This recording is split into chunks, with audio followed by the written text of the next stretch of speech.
It is time for another episode of the Tan and J-Man Show. I am co-host Josh, the J-Man Munt. Sitting next to me there in a different state is Tanner T-Dog Lee. How you doing on this frigid Monday night there, Tanner, man? Not too bad, Jay, man. Better than I have been the last few days. I got my voice back today. I was sick over the weekend, came down with something. I don't know, started not feeling well Thursday evening. Fought through it, went to work Friday. Then after work Friday, got real bad to where I couldn't talk. My voice was gone Saturday. Came back a little yesterday, and then we're back to pretty much normal with the voice today. Still not feeling 100%, but we're getting there. We're on the mend. Yeah, you sound a little raspy. I'll tell you, a little raspy. A lot better than I had. I mean, That's good. I could barely talk on Saturday, especially. It was a rough day for you Saturday. yeah, it wasn't the funnest sports day. I guess the only positive was that Louisville beat Indiana basketball, but I really could care less about that. But that's sports. You got good days, you got bad days. We'll talk more about both games, I'm sure. But man. But how you doing? I'm doing all right. Doing okay. It was a rare good sports weekend for me. Hadn't happened in really a while, it feels like, but can't complain. Cannot complain. We got another couple inches of snow on Saturday night, and we're up to like 15 inches on the season already. That's a lot. Crazy, I mean, last year we had 9 total. So I've been able to use my snowblower for the first time, which was kind of nice to be able to do that over the past couple weeks. But ready for it to slow down a little bit, that's for sure. Yeah, it's winter officially starts, I believe, this weekend. Next weekend. Is it next? Oh, next weekend. So the 20th, not even 20th, 21st, something like that. Jeez. Yeah. But I mean, I know the solstice or whatever it is, summer solstice, winter solstice, whatever. Autumn, I don't know if they call it that, but I know when it ends and starts, but for the most part, I view like Thanksgiving as like the start of winter, essentially, even though it's technically still fall for another month. Kind of it's kind of like that with the summer too. Like I view like Memorial Day as like the start of summer, not 3 weeks later. But I need to get in contact with those people that make those decisions and let my feelings known. Yep, I'm sure they'll listen to you. Yeah, yeah.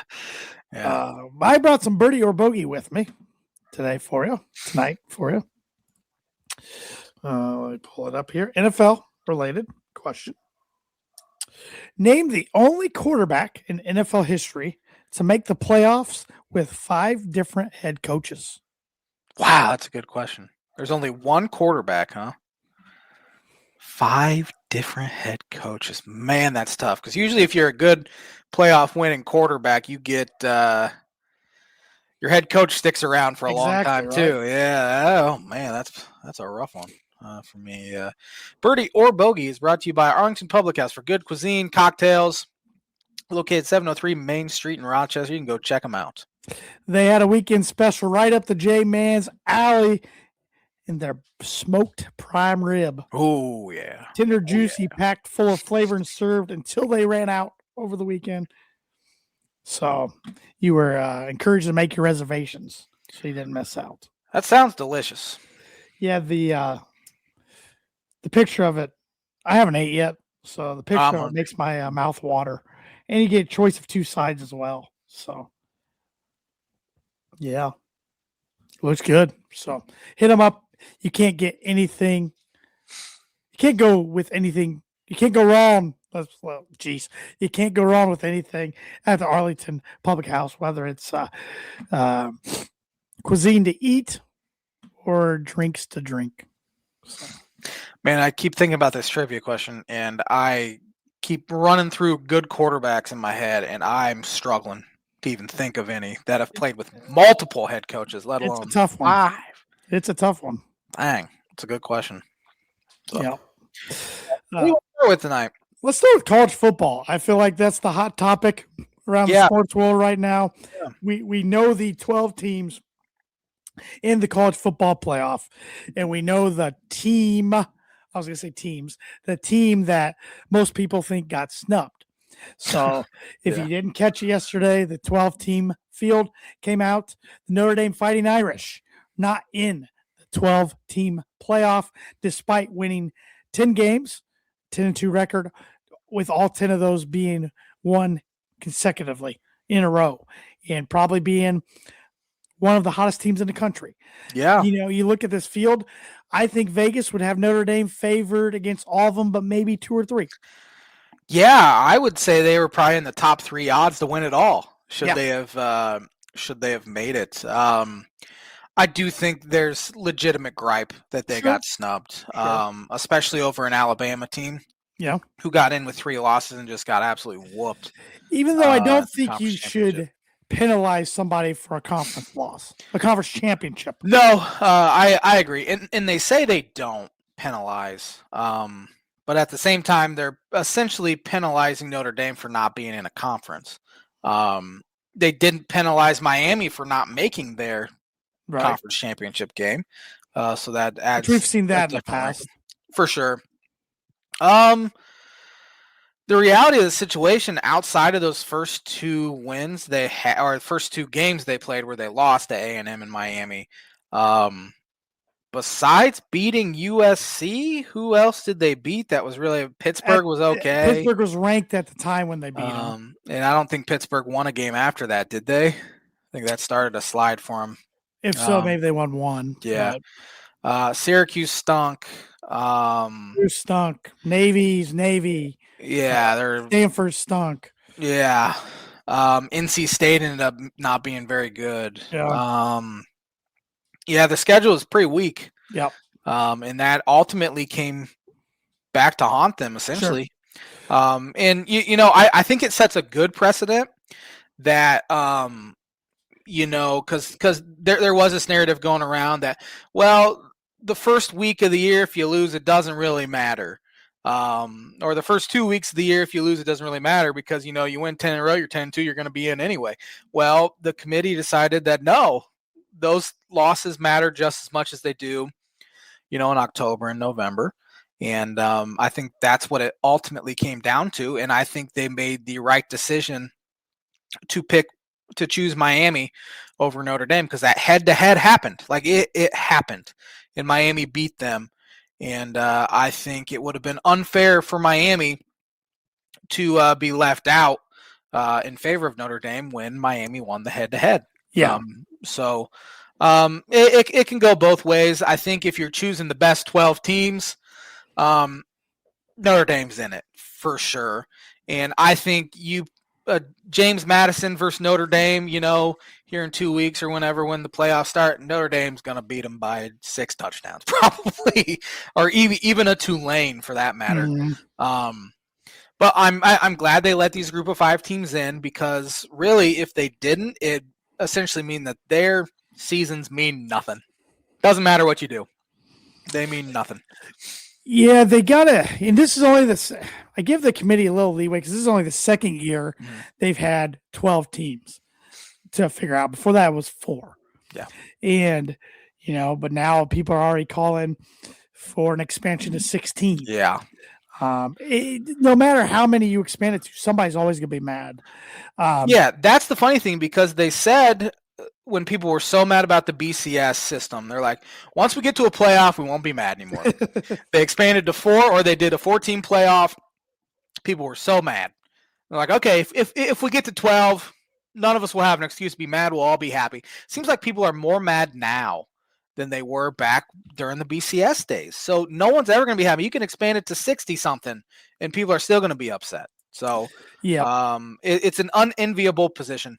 And that I would not want to be in, that's for sure. I'm interested to see what Notre Dame's AD is going to say tomorrow. He's holding a press conference.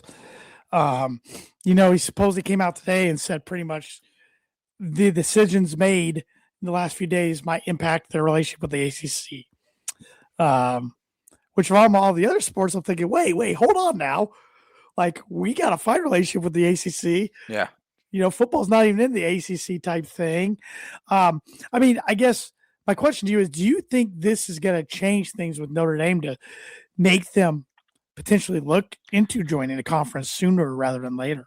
I think that program, especially the football program, obviously, it's all the football program, is so incredibly arrogant and entitled that they thought the ACC should just bow down to them. They're not in the ACC for football. Exactly. Why would they bow down to Notre Dame when Miami is in the ACC and they're fighting for one of their own to get in? Yes. Notre Dame's not. But they just think that they're God's gift to planet Earth. And everyone should bow down to them. And I saw it was some fan account that said he has sources on Twitter. You know how that goes. Said they are going to be pulling out of the ACC and every other sport, and an announcement will be made in January. Which again, I think it'd be hilarious. Excuse me. I think they'd go back to the Big East, honestly, which is a much worse Big East basketball is better than the ACC at this point. But I mean, it's a pretty much it's a basketball only conference at this point. There's no football. No. In those conferences. And I don't know if it'll affect whether their football team gets to a conference at all. I think obviously the Big Ten will want them for sure. But we'll see if maybe this softens them up a little bit. I mean, they don't want to give up the NBC money. I get that. And I don't have numbers. I'm guessing they still draw for NBC. I'm sure they do. If not, why would NBC do this? Because Notre Dame's been to 2 national championships in the last 15 years. I get that. But they haven't won one since 88. There's been other programs that have won multiple since that time. But yet they're the only school that has an exclusive deal with a major network to televise all their home games. I still think if they join the Big Ten, that revenue sharing would be so much higher than what they're getting from NBC currently. That's what I think. I don't know the exact numbers, but I just think they're so arrogant. And they must think the Notre or the NBC exclusivity. Thank you. Can't say I've ever really used that word before, but they must think that's a huge recruiting tool for them or something, because I don't know. I've always felt like, and I'm a Notre Dame hater, I'm not going to lie, I've always felt like no team should have that right to have all their home games on a network, or all the road games have to be national televised. Yeah. And I'm sure it is a recruiting tool, but we've talked about this with other programs too, and they've been much better than some of these other programs we talk about, but they're so stuck in the 80s of being this, and it's still a very, very elite college football program. I hate the entitlement, and as I said earlier, that they think they just deserve these things. And now there was a report yesterday, which I don't really know how it works, how if they're ranked in the top 12 coming into the year, which they will be for sure ranked in the top 12, they get an automatic bid for the college football play. How does that work if they go 6-6, 5-7? I thought it was at the end of the year if they're in the top 12. I read that it was in. Well, I think I saw it was top 14 at the end of the year, but top 12 to begin the year. That doesn't make any sense. It makes no sense. Record. Yeah, I'm gonna go see if I can find it on Twitter, and maybe it was a typo, or maybe I read it wrong. Let's see. I mean, I guess my one of my last things about this is, yes, I think they are one of the top 12 teams in the country. Yes, I think they should have got in, probably over Alabama. I'm not going to say they should have got in over Miami, because I think head-to-heads matter, even if it was week 1. Notre Dame would beat Miami right now, in my opinion. Notre Dame would be favored over Miami right now, in my opinion. But if you take Notre Dame over Miami, you're already – I don't know what matters then if head-to-heads don't matter. And you have to come out with a criteria eventually of what matters, what doesn't matter. So yeah, Yahoo Sports, Notre Dame will be assured of making the playoff if it is ranked in the top 12 starting next year. Does that mean starting in 2026, like this rule's coming into play, not the start of the season? I have no idea. If the playoff is expanded to 14 teams and there are more at-large berths added to the field from 7 to 9, Notre Dame is guaranteed into the field if it is ranked number 13 or better, according to a memorandum signed by college football playoff officials last spring. So starting, is it next season or next year? So like if they come out with, the poll at the end of the year, college football playoff or the college football, whatever, playoff poll, after it's all said and done and they're ranked 12th and they automatically get a bid? That's asinine. It makes no sense. It's got to be this rules going into place next year to where if they're ranked in the top whatever at the end of the year they're in. Because if it's like you're saying top 25 and starting, no. Why play the season if you're in the top 12? Yeah, I don't. And I guess my last thing said, I previously said one of my last things. Now I guess this will be my last thing about Notre Dame. As far as their bowl games don't matter like they used to. They don't. Like I get it, but they matter to the communities that hold them. And the thing about them coming out when they did it yesterday, they do kind of look like babies taking their ball and going home. The thing that hurts them is it hurts your young players. You strip them of 3 weeks of development. Yeah. That's what hurts programs when they sit out ball games. Your Jeremiah Loves, your Prices, all those. They're probably going to sit out anyways. Yeah. But your young guys, your freshmen and sophomores, they're probably chomping at the bit to experience another nationally televised game against a team out of conference. Well, Notre Dame doesn't have a conference in this case, but a team out of conference. Get some bowl gifts because they get pretty cool gifts. Get bowl swag, and just you get those 3 extra weeks of development, which is big for your program. So I get why they did it, but at the same time, I think it is kind of a bad look. I also think it had a little bit of kind of a middle finger to ESPN. And hey, we draw a lot. We're not going to play on your bowl in your bowl games. And they think ESPN screwed them. Yeah, that too, because of the old SEC bias, which has probably played a little bit of a role. But they're acting like crybabies, and it's kind of starting to get a little embarrassing, honestly. Yeah, it really is. I mean, we've seen some other teams pull out bowls, but they're like 6-6 type teams, 7. Yeah, their coach retired or got fired or something. They weren't the team left out, Yeah, and and now Florida State a couple years ago had legitimate gripes. And they still, with a terrible roster with all these opt-outs, still went and played their bowl game, and they got screwed a lot worse than Notre Dame did. A lot worse than Notre Dame did. And, my dad said it's starting next year, not the original poll. Okay. So, all right. But the 12 teams in the field, your number 1 seed, I never, ever thought I'd live to see the day that the Indiana Hoosiers are the only undefeated team in college football, the 1 seed in college football playoff, in the Big Ten champions. Yeah. Never, ever thought I'd see the day. I said it that it's almost like if DePaul became the best team in basketball, but they won some titles back in the day. It's a better comparison. It's probably Northwestern basketball overnight becoming the best team in college basketball. I'm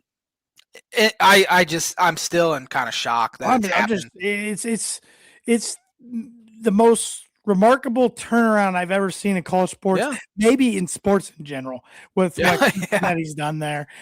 I know it's a new day and age of college athletics, and it's easier to retool and blah, blah, blah, but I mean, I'm one of the biggest IU haters out there, and I can't say a lot of bad things against them right now because every time I pick against them, every time I doubt them, they just shut me up. Yep. And sure, Ohio State definitely had chances to win that game a couple times in the red zone, but that's part of football, man. You got to finish. Yep. And it's absurd. 2 years ago, if we could have fast forward in 2023, we're doing this podcast in December, whatever it would have been at that time, and say, IU is going to be the number 1 seed in the college football playoff in 2 years, I would have called you a liar. I would have said, well, did every other university get blown up? Yeah. We were making fun of Cincinnati after he got hired because he's the Google me comments, the Michigan, Ohio State, Purdue sucks comments. We're like, okay, you did real well, James Madison. Let's see what you do now in Big Ten football. And he's backed it up. He's backed it up and more. I think he's the second best coach Indiana's ever had across the board already in 2 years. So they're the 1 seed. They're playing in the Rose Bowl. Another statement I didn't think I'd ever say in my lifetime. Have they ever played in the Rose Bowl? In the 60s. 60s. That's right. Yeah. And I know the Rose Bowl not what it like used to be, where like Big Ten champ would go to Rose Bowl, but still they get to play there. They're hosting the winner of Alabama, Oklahoma, Your 2 seed is Ohio State. They'll face the winner of Miami, Texas A&M. 3 seed, the Georgia Bulldogs, who they might be the favorite to win it all. Yeah, they're good. I don't know. They held Alabama to -3 yards rushing on Saturday. They got their revenge. They play the winner of Tulane, Ole Miss, which Tulane's coach is taking the Florida job, but he's staying with Tulane through this. Good. But you got to think, how invested is he? He has a chance to win a national title. You'd hope he'd be pretty invested. They're not going to win a national title, but I know they're not. You got a 1 in 12 chance. But yeah. I know Ole Miss, they're trying to hold that together. Yeah. Your 4th seed, Texas Tech, their sleeper. If there is a sleeper candidate, I guess that a lot of people aren't really talking about too much, and they play the winner of Oregon and James Madison. Yeah. Looking at, I think Oregon might have the easiest road to get there. I think so. Yeah, I think so. I mean, I know we could get into we'll save our predictions for next week because it starts next week. Yeah. I was going to say kind of how far I think each team could advance, but I think realistically, though, Indiana is one of the. I think there's 6 schools that can legitimately win this. Yeah. In those 6, in my opinion, Indiana, Ohio State, Georgia, Texas Tech. I'm taking Oregon. I'm not taking Ole Miss. No. I'm putting A&M in there. A lot of people are slandering A&M right now. Yeah. No one's really talking about them. No, which might be a good thing. Yeah, of like the power, the high majors. I've got basketball in the brain. The Power 4 schools, I think no one's talking about Oklahoma. I think they're very good as well. And no one's talking about A&M. Oklahoma's got great defense. Their offense probably needs to show up a little more. Yeah. Alabama's got tons of talent. We know that. It's just this team was so interesting this year. Yeah, up and down. JMU, Tulane, great story. He's not going to do it. Yeah. Ole Miss, no, not going to do it. And I don't believe in Miami. No, I don't either. I don't think they'll win a game, honestly. I don't believe in Carson back at all. Yeah. But it'll be fun to see the atmospheres in Oklahoma, in A&M, in Oregon, and at Ole Miss. They're talking it could be a snow game in Oklahoma, which would be kind of interesting. Yeah. That would be fun. That would be fun. Yeah. So, but college football playoff, it's here and ready to roll next week. There's only one game, the game of honor, Navy Army this week. Who do you think wins the Heisman? Because that's this week too, isn't it? Or is it next week? It's this week. I think Mendoza wins it. Yeah. Yeah. I think I think it came down. I think Jeremiah Love deserves it. I'm going to keep beating that drum. Yeah. But I don't think it will. I think the winner between Sain and Mendoza the other night was going to win it. Mendoza having that third down throw. Yeah. Another thing we didn't think we'd ever say is an IU player winning the Heisman. It's the nightmare that just won't end for me. I just can't wake up from it. It just yeah. I don't know. I don't know if I could just stomach it to think about IU winning a football national championship before Purdue wins one in basketball. Yeah, man. Before Illinois wins one basketball. Yeah, that'd be kind of rough. Oh, I don't think it'll happen. I always thought we would have to worry about their basketball team winning one. Yeah, it's a football school now. Last 2 years. Yeah, definitely. So, yeah. So, but I'm happy for a few select. Yeah, very few IU select. Fans, so. Yes. But once again, I'm coming out here again with this. I did it a month or so ago. If you're a fan that likes Notre Dame and IU, pick a lane. I was so sick of Saturday night seeing people post celebration for IU. Same people whining yesterday about Notre Dame. Yep. Pick a lane. Yeah, that's annoying. It was actually just announced who the Heisman Trophy finalists are. And it's Mendoza, Love, Sain, and then Diego Pavia. He's going to be in New York. I don't like him. Sorry, I don't know. My dog's doing something. I hear him getting yelled at. I don't know what he did. It's his birthday today, so. Happy birthday, Johnny boy. I'm guessing he destroyed his new toy he got. That's what I'm guessing, but I don't know. Well, you have 8 years of experience in him doing that, so that shouldn't be too much of a surprise, right? He did get he got a birthday bone. It was like a cake bone. That's the first time we've ever done that. He scarfed that down. Nice. I don't know. I just hear my wife calling him a bad boy, and I can't believe you did that. So be interested here in 35 minutes to go see what he did. So, but yeah, going back to the Heisman finalists, that doesn't surprise me about that list at all. But I think Mendoza wins it. So. Yeah, I do too. I agree. I'm not even going to put a J-Man to book it on it because I think it's too easy of a guess at this point. Saving your book in the holster. I don't know for what. I'll figure that out. But yeah. Well, you want to get educated? I do, always. All right, let me pull this on this day up. Actually, my pick 6 is Big Ten championship related, so we can go into that after you educate me. Okay. Pick 6, blind rank. I think there's going to be a lot of. I do it. We used to do the pick 6. Yeah, a long time ago now.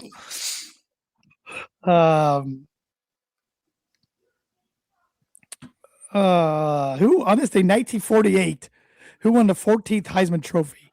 48, was that Niles Kinnick? No, Niles Kinnick died in World War II. I don't know. I'm sorry. I keep hearing my wife go off. I don't know what he did. He must have. I'm guessing what he did now. I'm really hoping I'm wrong. The 14th Heisman Trophy in 1948, on this day, 1948, was awarded to halfback Doak Walker of SMU. Oh, yeah. Have an award named after him. Yeah. On this day, 1960, the MLB's expansion team, the Los Angeles Angels, signed a 4-year lease to use Dodger Stadium. They have not been to the postseason since 2012. And that's the only time Mike Trout has played in the postseason. I don't see him getting there ever again unless he asks for a trade. Such a shame. It really is. Such a shame. Let's see here.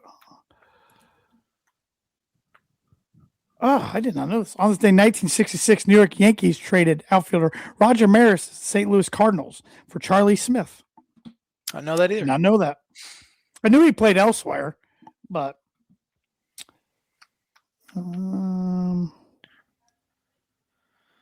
this day, 1977, who won the 43rd Heisman Trophy? 77. What position? Running back. Archie Griffin was 66. Archie Griffin? Griffith? He won 66. 76. Yeah. I think. I have no idea. Earl Campbell. No.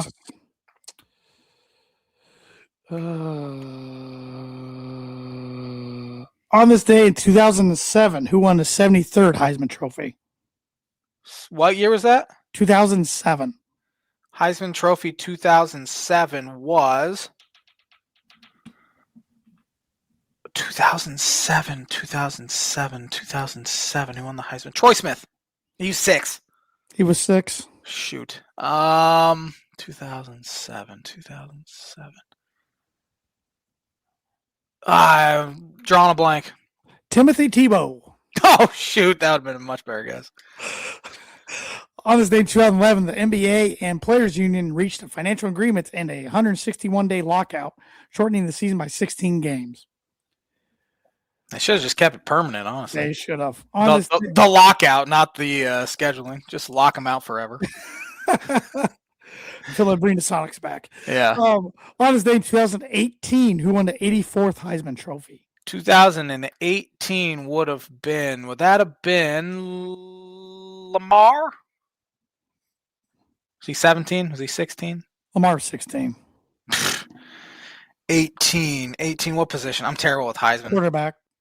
2018 quarterback. Kyler Murray. Who was done with the Arizona Cardinals. They're not going to play him the rest of the year. I don't blame him. He stinks. Yep. Be interesting to see where he goes. Yep. And that's going to do it for the On This Day, which is brought to you by, like it has been every week in 2025, Mooney Wood and Laser Crafts. Mooney Wood and Laser Crafts is a veteran-owned and operated woodcraft shop based out of Texas with Indiana grassroots. They provide 100% hand-cut custom designs that fit your needs, and their pieces are a great addition to any home, office, or man cave. You can see some of their recently completed projects by visiting them at Mooney Wood Laser Crafts on Instagram and on Facebook. And if you let them know the Tanner J-Man Show sent you, Get 15% off your first order. Time's a ticking. It's almost Christmas. I finally had something show up on my doorstep on Saturday. So well, I'm getting frustrated. Like, I've ordered a lot of stuff, but barely anything's come yet. So now I'm looking at the tracking. Like, all right, this stuff's gonna come in time, right? Yeah, I had that happen to me last year where I couldn't get my wife a Christmas gift till like January 2nd. Which stunk. How long did you wait until you ordered? I ordered it in November. Okay. So it was something that I don't. December 20th. It's something that I'm pretty sure she threw away when we moved. I haven't seen her wear it once since I got it for her. Which, and you and Doug Heffernan have a lot in common. We do, and she's got a lot of carry in her too. The way she busts me up a little bit. But that's good. That's good. Yeah. But as I said, blind rank is Big Ten football championship related. I have 5 most valuable players of the Big Ten championship game here over the past.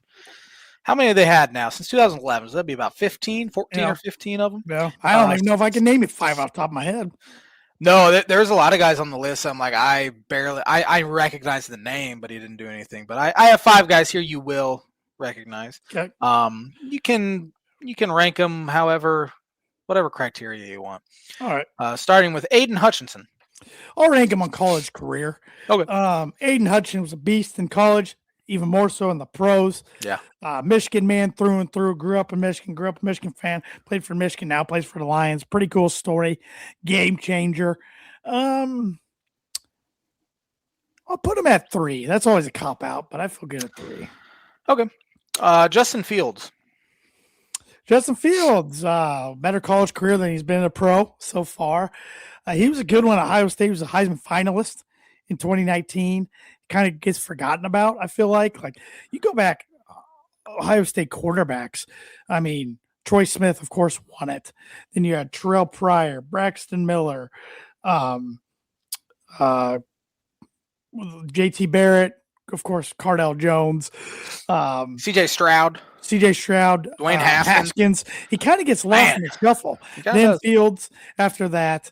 I'm going to put him at 4. He was pretty darn good. Russell Wilson. Had a feeling he was coming. Your boy.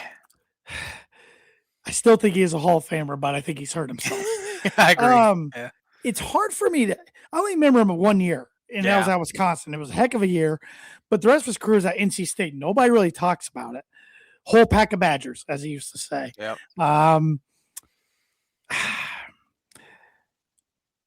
going to put him at 5. Okay. All right. Got 1 and 2 left. Oh boy. He was the inaugural MVP his first year. The first year. Is that when they smacked Nebraska? I believe so. Yeah. 4th guy I have on this list is Connor Cook. Yeah, I wish I left that 5 spot open.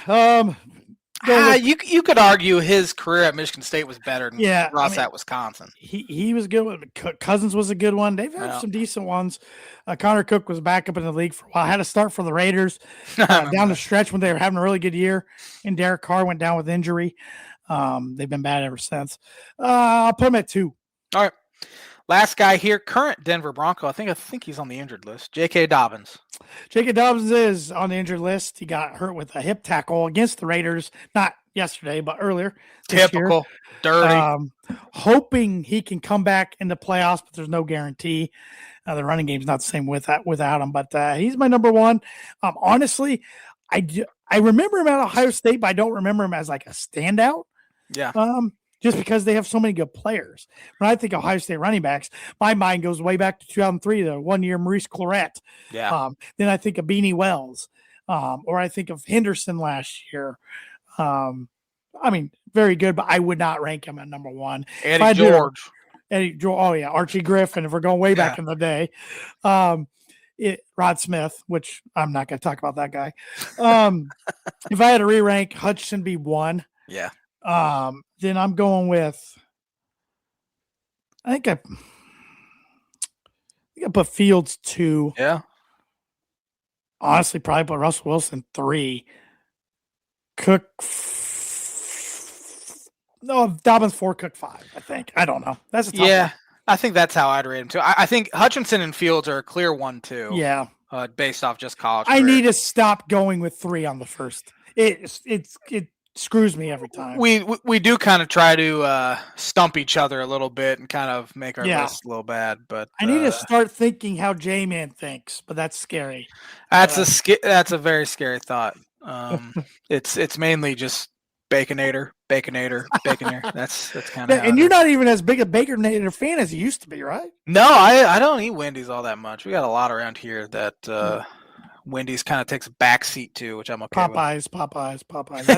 That's how my mind works. I love Popeyes. It is good. It is good. But if you're looking for a trustworthy, dependable resource for next trade show, company picnic, or sales meeting in 2026, Performer Print 2 Promo Group has over 50 years combined experience in promotional products and commercial print. They strive for fast and efficient response to all your print needs, so you need to look no further. Let them be your one-source print and promotional company today by giving Barbara Van Weinsberg a call at 574-210-3815. Let's talk some college hoops a little bit before we get into the NFL. Good weekend for you. Like you said, Illini get a win over 14th ranked Tennessee at the time. My Boilermakers got shellacked at home by then number 10 Iowa State. 23-point loss at Mackey ties the biggest loss ever at home by a number 1 ranked team. Ties the biggest loss. I think it was the biggest non-conference loss in Mackey Arena history. It's not that they lost, even though I thought they were, at this point, I thought they were going to get through their non-conference slate again undefeated. It's not that they lost. It's the way it happened and at home. I just didn't see it coming. It's rare to see, any loss at Mackey, let alone, as you said, a 20-something shellacking. I turned it off. I went and did something when I think it was tied, or maybe Iowa State was up 1 in the first half or something like that. And then I look at my phone, we get a text from our friend Evan Webb that goes, man, it was something like, it was about how I thought it'd go. And I just thought he was being dramatic and Purdue would be down like 5. He was down real bad. Because he tends to be a little hyperbolic. Love you, Webby. And then I check my phone, they're down 18 with about 12 minutes. Like, holy crap. That shocking is a good word to use because I don't think anyone can see that going. It reminded me, no matter how good your team is basketball is a pretty simple sport. Mm-hmm. You don't make shots. The other team makes shots. Yeah. Games can get out of reach in a hurry. Yeah. And that's what happened, unfortunately. I mean, Purdue they were lucky to be within 5 at half. And then Iowa State just took it to them in the second half. And Purdue, for a veteran team, they looked inexperienced. They looked rocked. That's a little worrisome, but I'm not worried or concerned yet. No. I think they'll bounce back this week. I would not want to be Minnesota Wednesday night. I wouldn't want to be Marquette coming in Saturday. Both teams stank. I think it's a good bounce back week for Purdue. But they got to take care of business. I mean, they needed Braden Smith's best. They didn't get it. They needed Trey Kaufman-Rinn's best. He was non-existent.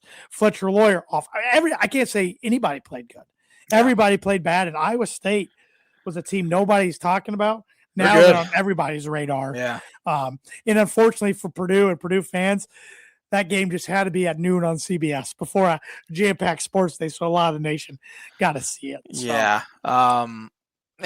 It's one loss. Rather happen in December than February or March. Yep. Absolutely. It's whatever. Who cares? But it just got out of hand. And it just kind of humbled me a little bit. Like, even though this Purdue team's good, it's basketball. I was thinking, earlier last week, I'm like, Purdue might go undefeated. I knew that wasn't going to happen. Yeah. But then, basketball is a way of humbling you. Smith, TKR, and Lawyer won't play that bad together the rest of the year. Usually one guy steps up if 2 guys are playing bad. But the Mackey crowd never got in. They couldn't get into it. Couldn't get into it. Every time they tried, Purdue couldn't give them an answer, and Iowa State, combated that. Yeah. Because my dad went to the game, and he and my uncle left, I think, with 3 minutes left. Yeah. But, just rare. It was Purdue's first non-conference home loss since they lost to Texas in 2019. Yeah, it's been they don't lose many home games at all. So it was it's not shocking. Honestly, it is shocking that they lost at all. But how they lost? How they lost was the real shocker. But yeah, it's a get right week for them. I mean, they get a bad Minnesota team who did beat Indiana this week. Indiana had a bad week. Yes, they did. On the hardwood. Yeah, who they got court rushed against Minnesota. And 14 people. Yeah. And then, Marquette's one of the worst power teams. I mean, it took overtime that was DePaul. They struggled with a real low major. Marquette did and found a way to win. But yeah, Shaka's losing it up there a little bit. Well, he refuses to use the portal. In fact, he had a quote before the season said we don't use the transfer portal. We use the transformation portal is what he called it, and how player development, how his players transform year to year. Because it's fine doing that, but still plugging in holes with the portal. And it's backfired on him hard. Yeah, maybe he should just quit coaching. What's Iowa State up to now? They got to be like top 3, I know right? Purdue fell to 6th. Yeah. I got to think Iowa State's top 3. Has to be. I mean, although Michigan's 1, and then I'm sure Arizona's in that top 3 as well because they smacked. They played Baylor. I think it was Baylor. Arizona's 1. Arizona's 1. Michigan's 2. Okay, all right. Michigan's just killing everyone. So Iowa State is now 4. Well, all right. That's still quite a big jump from 10 to 4. Oh, yeah. Big time. But, Illinois' game, it was so nice to have a week off in between, get guys healthy. I mean, they'd had those injuries. They'd barely practiced together as a team, and then they got 8 straight days of practice. And they looked a little rough early. They were down 2 at halftime, but they were getting killed on the boards. Offensive rebounds Tennessee had, I think, 14 or 16 second chance points in the first half. And so Underwood hammered that home, and then Illinois was able to pull away. I mean, you've played Tennessee so much here in basketball. And we started home and home with them next year. Another one? Yeah. Now this is the 3rd straight year Illinois played them, so they're very familiar with each other. And none of the games Illinois has ever played with them have been very pretty because they bog it down, and it's super, super physical. Oh, yeah. But no, this Illinois team I think has a very high ceiling, and in the second half they played fantastic basketball. Kylan Boswell was great. Tommy Avicic for the first time since injury looked kind of himself. But the guy that really stands out is Keaton Wagler. He's a true freshman. He reminds me a little bit, not player-wise, but hype-wise coming in. He reminds me of Braden Smith. I mean, Braden Smith was like a 3-star ranked guy outside of the top 150 on most recruiting services. And what was his second best offer? Braden's MAC level. Yeah. And Toledo, I think. Yeah. Keaton Wagler was ranked 260th in his class. His only other 2 high major offers were DePaul and Minnesota.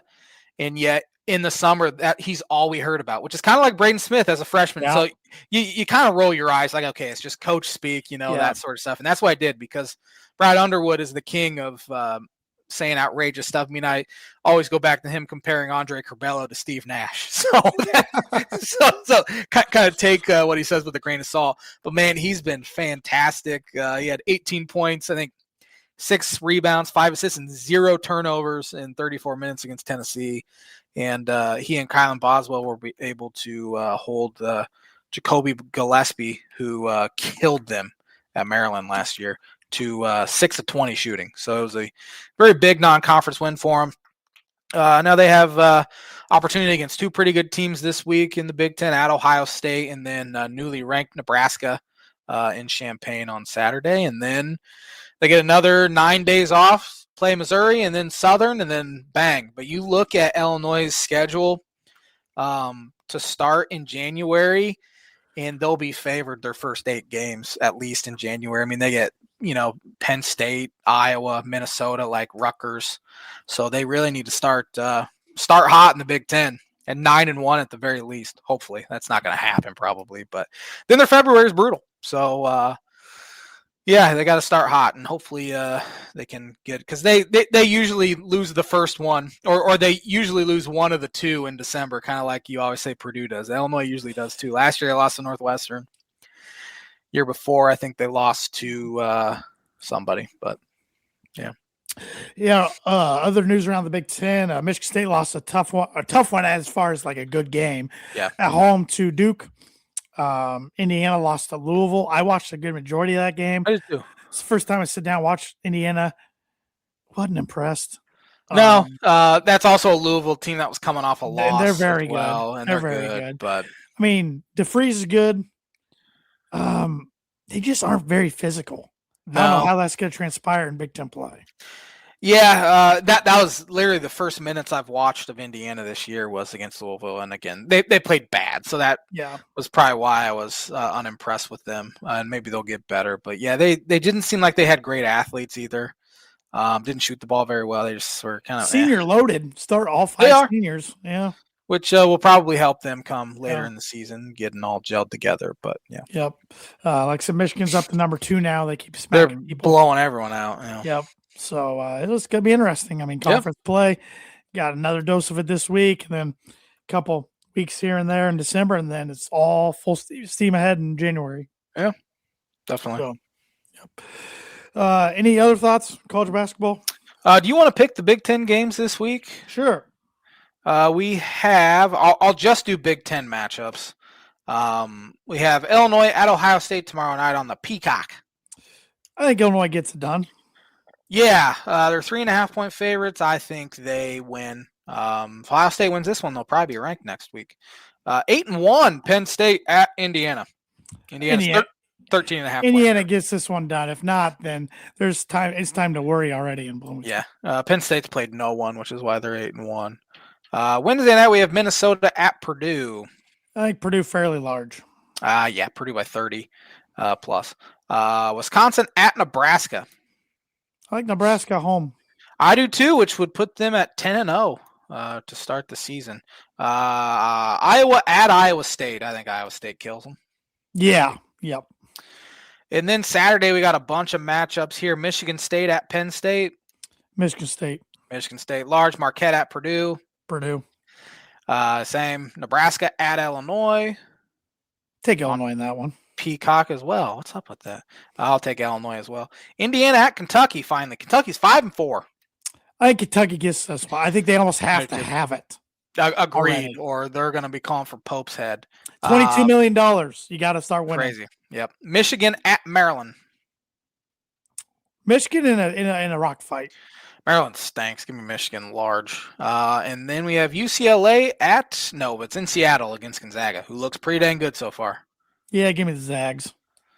Same, and then that'll be it as far as Big Ten big games. So, yep. I do. Since we're getting into the NFL, I do want to talk about this breaking news.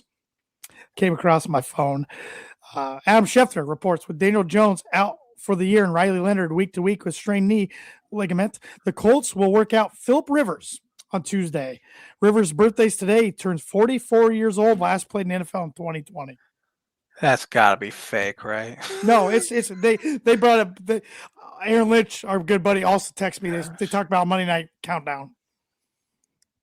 Oh my gosh. I hope so, man. I hope so. What else do they do? I mean, not saying like Rivers, but they got to go get somebody. They're done. I think they are just done. Lose out. I think they were done if Daniel Jones was completely healthy. I don't see a way they win a game. Yeah, they're 13.5-point dogs against Seattle now. Good Seattle team. And we've been saying for weeks, like, be careful, Colts. Like Jaguars and Texans are on your heels. And man, that Texan defense is nasty. It is nasty. Oh my gosh, it's good. 3 winners, 3 losers. You can start. I'll start with the Houston Texans. Sure. That defense D'Amico Ryans has put together is absurd. It is so good. And their offense is doing just enough. Scoring, they score 20 points, I think they feel pretty dang good. 17 points, I think they feel pretty good about their chances. They're one of the hotter teams in football. Yeah, they're hot. Last team to beat them was Denver in Houston. Yeah. Game Stroud got hurt, but that was a game that Denver's offense did enough against that great defense. So I don't even think that defense got the Knicks that day, though. They're getting to everyone now. Yeah, but Denver's offense line is pretty good too. But they're hot, and I got thoughts on Kansas City here in a minute. One of my winners, Buffalo Bills. Just when I thought they were going to lose a game, which couldn't really afford to lose because I'm like, oh, they might slide out of playoff contention here soon. Found a way to get it done against Joe Burrow and the Bengals in a snowy game. Pick 6, then followed up by another pick. The Bills still scare me.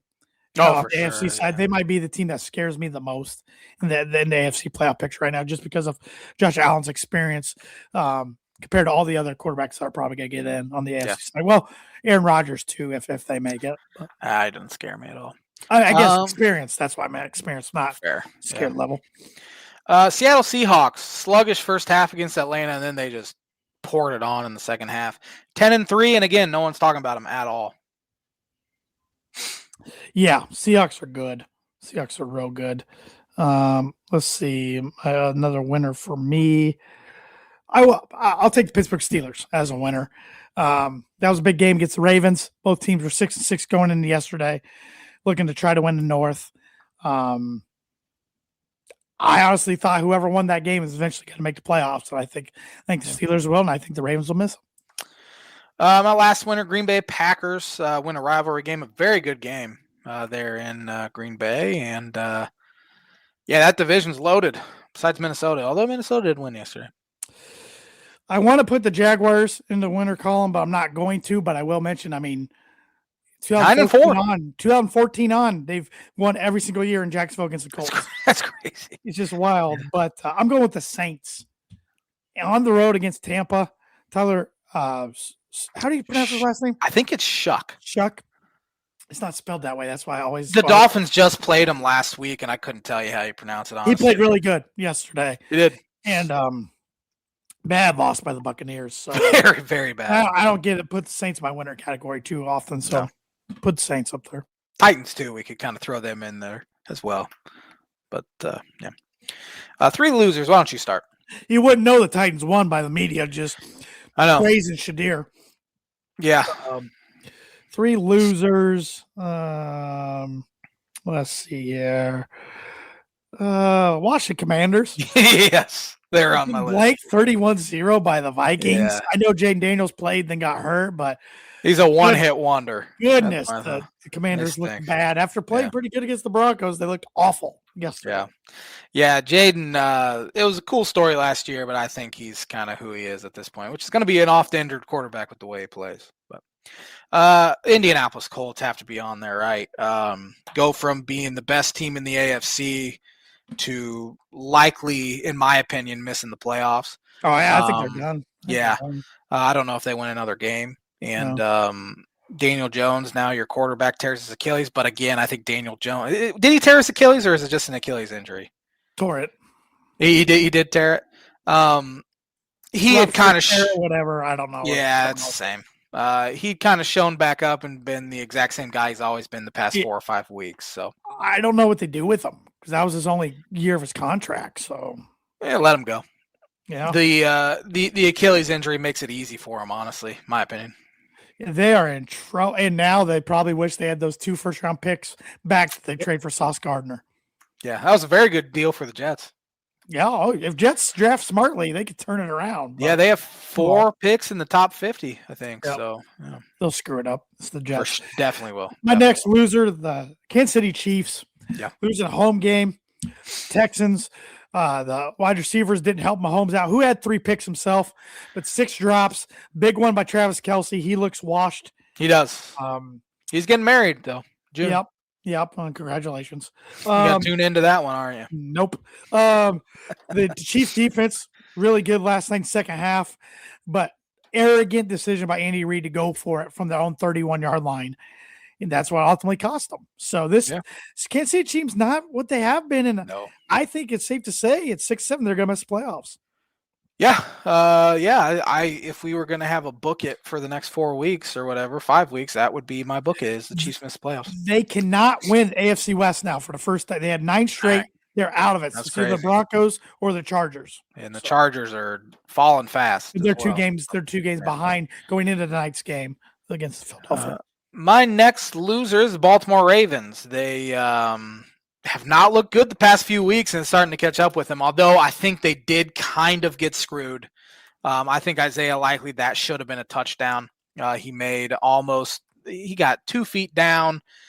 He didn't secure it to his body, but that sure looked like he didn't make a football move. So how do you make a football move? So that means if I jump up in the air, catch it, and land 2 feet like this, nobody around me, it can be. That's a football move. I don't know. These rules every week seem like they're bending. I know.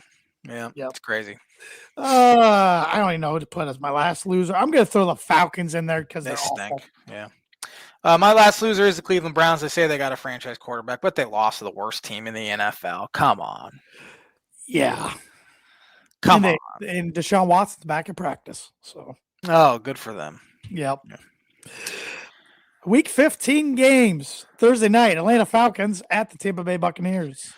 Don't know which Tampa Bay team's going to come out, but I think they win. Give me the Bears. Give me the Bucks for 10. And Mike Evans might be back for this game. If not, it's the following week. Nice. That'd be a big addition.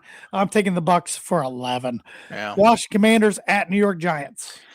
Give me the Giants for 8. Both teams are bad. I'm taking the Giants for 3. Las Vegas Raiders at the Philadelphia Eagles, who play tonight. Eagles for 16. Raiders are real bad. I got the Eagles for 12. I should have put Pete Carroll down on one of my losers for kicking that last-second field goal. Some people say, he's just trying to make the game look closer. Well, when the spread was anywhere from 7.5 to 8.5, that's a little in Vegas, and you're down to 10, and you kick it. He's done that twice now this year. Kind of suspicious. Yeah, it is. I'm taking the Eagles for 12. I don't know if that's already or not. Cleveland Browns at Chicago Bears. Bears for 9. I got the Bears for 13. Oh, no, I didn't write down a number for this game. How did I not write a number?